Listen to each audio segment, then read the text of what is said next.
ጊዜ ማለት ነው ለምነሽኝ ብለህ ልታሸማቀቃት ትሞክራለህ ማለት ነው። ሲጀምር አንተ እኮ አታፈቅራትም። ብታፈቅራት ኑሮ አንተ ከቆሻሻ ማንነት ትወጣለህ። የሰው ልጅ የሚያፈቅረው ማለት ነው በተግባር እንጂ የሚያሳየው በአፉ ብቻ አፈቅራለሁ አይልም። አንተ ተግባርክ ሌላ አፍክ ሌላ ነው ያንተ ማለት ነው። ሁላችንም እናውቀዋለን። አሰላሙ አለይኩም ወራህመቱላሂ ወበረካቱ። ሩታዬ የምር በጣም በቃ ያሳለፈችው ነገር አንተ ምንም አላረኩሽም ይሄን አክል አልበደልኩሽም የምትላት ማለት ነው። በጣም ነው የበደልካት። አርግዛ እኮ ብዙ ነገር እያደረክ ነበረ። ዛሬ ላይ ራሱ እንደዛ እያደረክ ነው። አንተ ትላንት እኮ እጅን አንስተህባታል። ትላንት እኮ ሩታን የገፋት የተበደለችው ሩታ ሆና ሩታን የገፋት ለኤርሜላን የገፋ ከህይወታችን ውጪ ስትል እኮ እኔና ያንቺና የኔ ህይወት አይገናኝም ማለት ትችል ነበረ። ለሚስት መወገን ትችል ነበር። አንተ ግን ሚስትን ነው ወደኋላ እንትን ያልከው ማለት ነው። ስለዚህ አንተ ተግባርክ ሌላ አፍክ ሌላ ነው ማለት። ስለዚህ እንዴት ብላ ነው ወደ አንተ የምትመለሰው?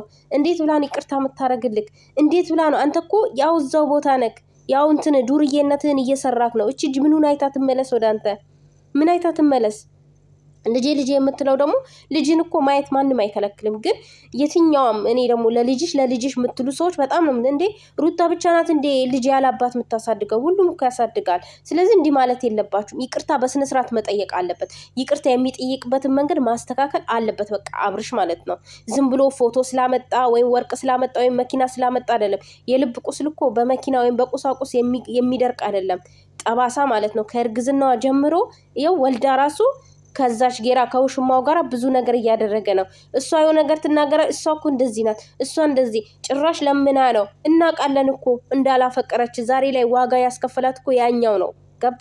እንዳፈቀረ ሰው ሁኝና ነኝ ምናምን ብላችሁ ያደረጋችኋት አንተ ምትም ማለት ነው። ይሄን እኮ እናውቃለን። ማናቅ መሰለክ እንዴ? ዛሬ ላይ ዋጋ የሚያስከፍላት ያን ነው። ስለዚህ ሁልጊዜ በዚህ ነገር ልታሸማቅቃት ምናምን ማንኛውም ሰው ለፍቅር ዋጋ ይከፍላል። ለፍቅር ዋጋ ከፈለች አይደለም። አንተ ግን ለሷ ዛሬ ላይ መክፈል አቃተክ። እንደዛ ስላለች ነው? እንደዛ ለምና ጠይቃክ ስለመጣች ነው እንደዚህ የሆንክባት? ሌላ ሴት ጋር የትከው ለዛ ነው ወይስ ምንድን ነው እንደዚህ እንትን ሚልክ ማለት ነው? እዚህ ጋር እኮ ራስን ይኸውልህ። አሁን እዚህ ጋር ሚዲያ ላይ ስትመጣ ምናምን ሌላ ሰው ነክ። ከዛ በኋላ ደግሞ ያችን ደግሞ ስታገኝ ሌላ ሰው ነክ። ለምን እንዴ? እሷ እኮ ባጣ ቆይሽ አይደለችም እንዳለችው ማለት ነው። አንተ የትም ዘውረክ የትም ተንዘላዝለ እንደፈለግኩ ነክ እሷ ጋር መተክ ድጋሚ ትለምነኛ ወይም ደግሞ እንትን ብላ ትመለሳለች ስለምትወደኝ ምናምን። ይኸውልህ የወደደ ልብ ሁልጊዜ እንደወደደ አይኖርም ማለት ነው። አንድ ቀን ይጠራል።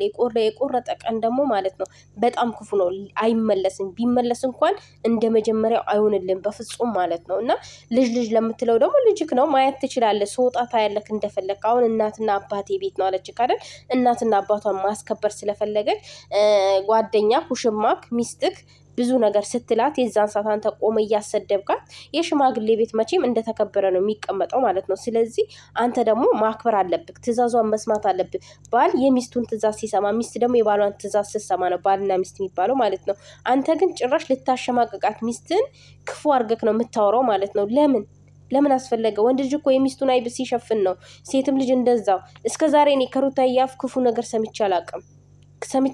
አዎ ብዙዎቻችሁ ልትጥሏት እንደታገላችሁ ብዙ ነገር እንዳደረጋችኋት እናውቃለን። ግን ስለአንተ ክፋት አንድ ቀን አውርታ አታውቅም። አንተ ግን ሁሌ ስለ እሷ ክፋት፣ እሷ እንደዚህ ናት፣ እሷ ኃይለኛ ናት፣ እሷ እንደዚህ ነው፣ ማውራት አትችልም፣ መግባባት አትችልም፣ ብዙ ነገር ታወራለክ ማለት ነው። ግን እሷ የሚያቃጥላት ውስጧ ላይ እመም ስላለ ነው። ገባ? ውስጧ ላይ ቁስል ስላለ ነው። አንተ ያደረካት ነገር ስላለ ነው። የማይሻር ጠባሳ እንኳን ለእሷ እኛ ወዲንሲዎቿ ላይ ራሱ አይሻርም። ለምን ክብር አትሰጣትም? ለምን አታከብራትም? አንተ ዛሬ ብታከብራት ሌላው ያከብራት ነበር። የአንተን አይቶ ነው ሰው ሁሉ እነሷ የሚሰጣት አመለካከት ማለት ነው። አንተ ክብር ስትሰጣት ቢያይ ክብር ይሰጣት ነበረ። አንተ ግን ያው ሴት ነክ። ሴት ራሱ ጀግና ናት የምር። አንተ በቃ የሆነ ምን ልበልክ ወንድ አይደለክ ምን አይደለክ። በቃ ወንድ ልጅ ቤቱን ሚስቱን ትዳሩን ሲያስከብር ነው ደስ የሚለው። አንተ ግን ልፍስፍስ ነክ። ሁሌ ሴት ስር ነው የምትገኘው። ሁሌ ነገሩ የሚመጣው በአንተ ነው። ሁልጊዜ ልቧን ታቆስላታለህ። እንዴት ነው የምትመለሰው ወደ አንተ? እንዴ የቆሰል ልብ እኮ አይመለስም። በምንም ነገር ልጠግነው አችልም። ግን አንተ ይቅርታ የምትጠይቅበትን መንገድ ራሱ አታውቅም። ጭራሽ የልጅ ፎቶ ይዤልሽ መጥቻለሁ ስገባ ታበረኛለሽ። ስራክ ነው እንዲያበርክ የምታደርግክ ማለት ነው። ስራክ ነው በቃ። ሰላም ናችሁ እየገባክ እያየክ ነበረ። የሆነ ነገር ተፈጠረ። ሚስትህን ጎትተክ መጣ፣ ሁለተኛ ሚስትህን እና የተገቢ ነው ብለህ ታስባለህ? ግቢ ገብታ ስትሰድባት፣ ግቢ ገብታ ክብር የሌለሽ እንደዚህ ስትላት፣ ክብር የሌላት እኮ ያቺ ዘልዛላ ናት ከአንተ ጋር የምትንዘላዘለው። አንተ ራስህ ክብር የለም ክብር ብትለው እኔ እኮ የሚገርመኝ ክብር የሌለው ሰው ክብር ያለውን ሰው ክብር ይላል። እስኪ ስለ ሩታ ምን ታወጣለህ? ሩታ እኮ ከንግግሯ በቃ ንግግሯ ራሱ ማር ነው። የምሬ ነው የምላችሁ። በሰው ዘንድ የተወደደች ፈጣሪ የሚወዳት በቃ ይዋ እናንተ ብዙ ነገር ስታደርጓት በይቅርታ ያለፈቻችሁ። ወደኋላ መለስ ቢባል እኮ እሷ አፍቅራ የጠየቀችህ ሳይሆን አንተ የበደልካት ብዙ በደሎች አሉ አብርሽ። ብዙ ነገር በብዙ ነገር ያስለቀስካት። ሁልጊዜ እሷ እየተጦቀረች ሁልጊዜ እሷ እንትን እያለች ነበረ የምትመጣው ማለት ነው በበፊትም።